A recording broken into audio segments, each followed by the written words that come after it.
ಎಷ್ಟೋ ರಿಲೇಶನ್‌ಶಿಪ್ಪಲ್ಲಿ ಸೈಲೆಂಟ್ ಆಗಿ ಟ್ರೀಟ್ಮೆಂಟ್ ಕೊಡ್ತಾರೆ. ಟ್ರೀಟ್ಮೆಂಟ್ ಇಟ್ ಮೀನ್ಸ್ ಪನಿಷ್ ಮಾಡ್ತಾ ಹೋಗ್ತಾರೆ. ಸೊ, ಆ ವ್ಯಕ್ತಿಗಳ ಸೈಕಾಲಜಿ ಹೇಗಿರುತ್ತೆ? ಮನಸ್ಥಿತಿ ಹೇಗಿರುತ್ತೆ? ಯಾವ ಥರ ಸೈಲೆಂಟ್ ಆಗಿ ಟ್ರೀಟ್ಮೆಂಟ್ ಕೊಡ್ತಾ ಹೋಗ್ತಾರೆ? ಸೈಲೆಂಟ್ ಆಗಿ ಅವರಿಗೆ ಪಾಠ ಕಲಿಸ್ತಾ ಹೋಗ್ತಾರೆ? ಇವತ್ತಿನ ವಿಡಿಯೋದಲ್ಲಿ ನೋಡೋಣ. ಅದಕ್ಕಿಂತ ಮುಂಚೆ ಫಸ್ಟ್ ಟೈಮ್ ನಮ್ಮ ಚಾನಲ್ ನೋಡ್ತಾ ಇದ್ರೆ ಸಬ್ಸ್ಕ್ರೈಬ್ ಮಾಡ್ಕೊಳ್ಳಿ. ಇದೇ ಥರದ ವಿಡಿಯೋಗಳು ಸಿಗುತ್ತೆ. ಆ್ಯಂಡ್ ಕೌನ್ಸೆಲಿಂಗ್ ಬೇಕು, ಮಾತಾಡಬೇಕು ರಿಲೇಶನ್‌ಶಿಪ್ ಬಗ್ಗೆ, ನಿಮ್ಮ ರಿಲೇಶನ್‌ಶಿಪ್ ಬಗ್ಗೆ ಅಂದರೆ ಕಾಂಟ್ಯಾಕ್ಟ್ ಮಾಡಿ. ಬಟ್ ಚಾರ್ಜಸ್ ಇರುತ್ತೆ, ಫ್ರೀ ಇರಲ್ಲ. ಓಕೆ. ಒಂದೊಂದೇ ಪಾಯಿಂಟ್ ನೋಡ್ತಾ ಹೋಗೋಣ. ಫಸ್ಟ್ ಪಾಯಿಂಟ್ ಏನಂತ ಹೇಳಿದ್ರೆ, ಓಪನ್ ಆಗಿ ಡಿಸ್ಕಸ್ ಮಾಡೋ ಬದಲು ಸೈಲೆಂಟ್ ಆಗ್ತಾರೆ. ಯಾವುದೇ ವಿಚಾರ ತಗೊಳ್ಳಿ, ಜಾಸ್ತಿ ಡಿಸ್ಕಷನ್‌ಗೆ ಬರಲ್ಲ. ನೀವೆಷ್ಟೇ ಕರೆಕ್ಟ್ ಆಗಿದ್ರು ಜಾಸ್ತಿ ಕರೆಕ್ಟ್ ಆಗಿರ್ತಕ್ಕಂಥ ಒಂದು ಹೆಲ್ದಿ ಡಿಸ್ಕಷನ್‌ಗೆ ಬರಲ್ಲ. ಮೊನ್ನೆ ಅಷ್ಟೇ ಒಂದು ಕೌನ್ಸೆಲಿಂಗ್ ಮಾಡಿದೆ.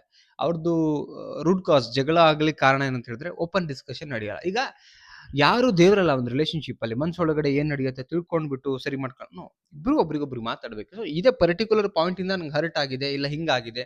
ಸೊ ಈ ಥರದ ಪ್ರಾಬ್ಲಮ್ ಮಾಡ್ತಿದ್ದೀರಾ. ಇದನ್ನ ಹೇಳಿದಾಗ ಅವ್ರು ತಿದ್ಕೋತಾರೆ.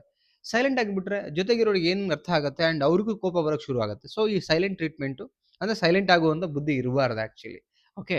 ಸೊ ನೆಕ್ಸ್ಟ್ ಪಾಯಿಂಟ್, ನನ್ನ ಹರ್ಟ್ ಮಾಡಿದ್ರೆ ಹೀಗೆ ಆಗುತ್ತೆ ಅನ್ನೋ ಒಂದು ಇಂಡೈರೆಕ್ಟ್ ರಿವೆಂಜ್ ತಗೋತಾರೆ. ಅಂದ್ರೆ ಪನಿಷ್ಮೆಂಟ್ ಫೀಲ್ ಮಾಡಿಸ್ತಾರೆ.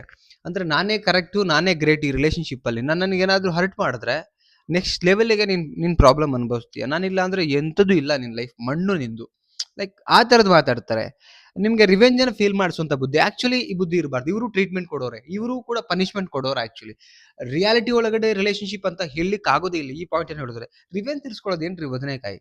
ರಿವೆಂಜ್ ತೀರಿಸ್ಕೊಳ್ಳೋದು ಅಲ್ವೇ ಅಲ್ಲ ಆ್ಯಕ್ಚುಲಿ. ಸೊ ನಾನು ಹೇಳ್ತಾ ಇದ್ದೀನಿ, ಒಂದು ರಿಲೇಶನ್‌ಶಿಪ್ಪಲ್ಲಿ ರಿವೆಂಜ್ ತೀರಿಸ್ಕೊಳ್ಳೋದಕ್ಕಿಂತ ರಿಯಾಲಿಟಿನ ಅರ್ಥ ಮಾಡಿಸಿ ಬದುಕೋದು ಆ್ಯಕ್ಚುಲಿ ಒಂದು ರಿಲೇಶನ್‌ಶಿಪ್. ಎಷ್ಟೋ ಜನ ರಿವೆಂಜ್ ತೀರಿಸ್ಕೋತಾರೆ ರಿಲೇಶನ್‌ಶಿಪ್ಪಲ್ಲಿ. That is called immaturity mind ಅಂತ ಹೇಳ್ತೀವಿ. ಓಕೆ.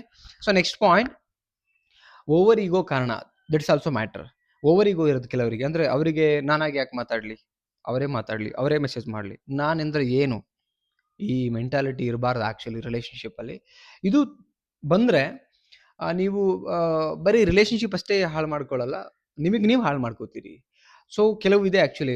ಮೊನ್ನೆ ಒಂದು ಕೌನ್ಸಿಲಿಂಗಲ್ಲಿ ನಾನು ನೋಡಿದಾಗ ಗಂಡ ಹೆಂಡತಿ ಮಧ್ಯೆ ಒಂದು ಕೌನ್ಸಿಲಿಂಗ್‌ದು ಆ್ಯಕ್ಚುಲಿ ಎವ್ರಿ ಡೇ ಬರುತ್ತೆ. ಕೆಲವೊಂದು ಈ ಥರದ್ದು ಪ್ರಾಬ್ಲಮ್ಸ್ ಇರ್ತಕ್ಕಂಥ ವ್ಯಕ್ತಿಗಳಿರ್ತಾರೆ. ಆ್ಯಕ್ಚುಲಿ ಕೂರಿಸ್ಕೊಂಡು ಹೇಳಿದ್ರು ಅರ್ಥ ಮಾಡ್ಕೊಳ್ದೇ ಇರತಕ್ಕಂಥ ಮೆಂಟಾಲಿಟಿ ಬಿಕಾಸ್ ಆಫ್ ಈಗೋ. ಅವ್ರು ಎಷ್ಟೇ ಕ್ಲಿಯರ್ ಆಗಿ ಈ ಪ್ರಾಬ್ಲಮ್ ಹಿಂಗಾಗಿತ್ತು, ಇದರಿಂದ ಹಿಂಗೆಲ್ಲ ಜಗಳಗಳು ನಡೀತು, ಇದು ಆ್ಯಕ್ಚುಲಿ ನಂದು, ಇದು ಆ್ಯಕ್ಚುಲಿ ನಿನ್ನ ಪ್ರಾಬ್ಲಮ್. ಇಬ್ಬರಲ್ಲಿ ಏನಂತ ನ್ಯಾಯವಾಗಿ ಕೂರಿಸ್ಕೊಂಡು ಹೇಳ್ತಕ್ಕಂಥ ಹಸ್ಬೆಂಡ್ ಇದ್ರು, ವೈಫ್ ಇದ್ರು, ಕೆಲವರು ತಿದ್ಕೊಳ್ಳಲ್ಲ ಬಿಕಾಸ್ ಆಫ್ ಈಗೋ. ಈಗೋಯಿಂದ ಏನಾಗುತ್ತೆ, ಎಷ್ಟೋ ರಿಲೇಶನ್‌ಶಿಪ್ಪು ಹಾಳಾಗ್ತಾ ಇದೆ. ನಿಮ್ಮಲ್ಲೂ ಈ ಥರದ್ದು ಈಗೋ ಮೆಂಟಾಲಿಟಿ ಇರ್ತಕ್ಕಂಥ ಪಾರ್ಟ್ನರ್ಸ್ ಇದ್ದಾರಾ? ಬಟ್ ಅವ್ರು ಚೇಂಜ್ ಮಾಡೋದು ಕಷ್ಟ. ಬಟ್ ಚೇಂಜ್ ಆದರೆ ಆ ರಿಲೇಶನ್‌ಶಿಪ್ ಮಾತ್ರ ತುಂಬ ಚೆನ್ನಾಗಿರುತ್ತೆ. ಓಕೆ. ಐ ಥಿಂಕ್ ವಿಡಿಯೋ ಇಷ್ಟ ಆಗಿದೆ ಅಂತ ಅನ್ಕೊಂಡಿದ್ದೀನಿ. ಸೊ ಸಿಂಪಲ್ ಆಗಿ ಹೇಳ್ತೀನಿ ನಾನು. ಆ್ಯಕ್ಚುಲಿ ನಿಮ್ಗೆ ಅರ್ಥ ಆಗಬೇಕು ಅಂತ ತುಂಬ ಏನೋ ಎಳ್ಕೊಂಡು ಹೋಗಲ್ಲ. ಏನೋ ಹೇಳಿದ್ದೇನೆ ಹೇಳ್ಕೊಂಡು ವಿಚಾರ ನೀಟಾಗಿ ಅರ್ಥ ಮಾಡ್ಸೋಕ್ಕೆ ಪ್ರಯತ್ನ ಪಡ್ತೀನಿ ಎಷ್ಟು ಮ್ಯಾಕ್ಸಿಮಮ್. ಐ ಡೋಂಟ್ ನೋ ಎಷ್ಟು ಚೆನ್ನಾಗಿ ಅರ್ಥ ಆಗಿದೆ ಅಂತ. ವಿತ್ ಎಕ್ಸಾಂಪಲ್ ಕೊಡ್ತೀನಿ. ಈ ವಿಡಿಯೋನು ಅರ್ಥ ಆಗಿದ್ರೆ ನಿಮ್ಮ ಅನಿಸಿಕೆನ ಕಾಮೆಂಟ್ ಬಾಕ್ಸಲ್ಲಿ ಫಟಾಫಟ್ ಅಂತ ಕಮೆಂಟ್ ಮಾಡಿ. ಇಷ್ಟ ಆದರೆ ಲೈಕ್ ಮಾಡಿ, ಎಲ್ರಿಗೂ ಶೇರ್ ಮಾಡಿ, ಸಬ್ಸ್ಕ್ರೈಬ್ ಮಾಡ್ಕೊಳ್ಳಿ. ಎಸ್ಪೆಷಲಿ ತುಂಬ ಮುಖ್ಯ ಇದೆ. ಆದಷ್ಟು ಬೇಗ 50K ಆಗಲಿ ಅಂತ ಹೇಳ್ತಾ. ಆ್ಯಂಡ್ ಇನ್ಸ್ಟಾಗ್ರಾಮಲ್ಲಿ 164K ಆಗಿದೆ, ಆದಷ್ಟು ಬೇಗ 200 ಆಗಲಿ.